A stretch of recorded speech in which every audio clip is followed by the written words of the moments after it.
আসসালামু আলাইকুম প্রিয় ভিউয়ার্স, আজকে আমি তৈরি করব পাকা পেঁপের জুস। পেঁপেটাকে ধুয়ে নিই।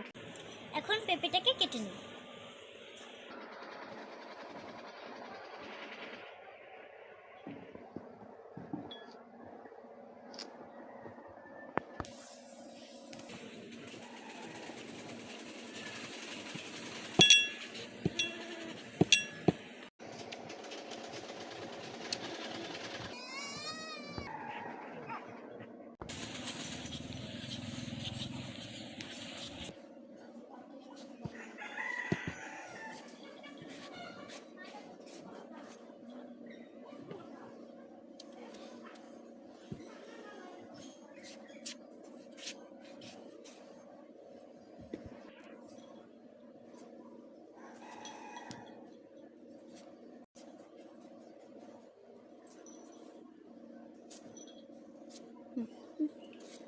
এখন এর ভিতরে দিয়ে দেব 2 চামচ আইসক্রিম।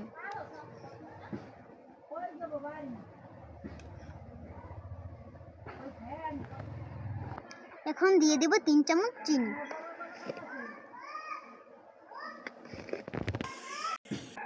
এখন এটার ভিতরে দিয়ে দেব গুঁড়া দুধ।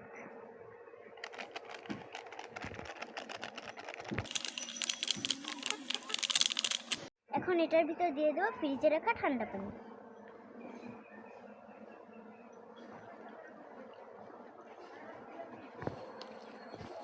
এখন এটাকে ব্লেন্ড করে নিব। এবার গ্লাসে ঢেলে নিব। তৈরি হয়ে গেল মজাদার পেঁপের জুস। এবার টেস্ট করে দেখব কেমন হয়েছে। ইয়াম্মি! ভিডিওটা যদি ভালো লেগে থাকে তাহলে সাবস্ক্রাইব করুন, লাইক, কমেন্ট, শেয়ার করুন।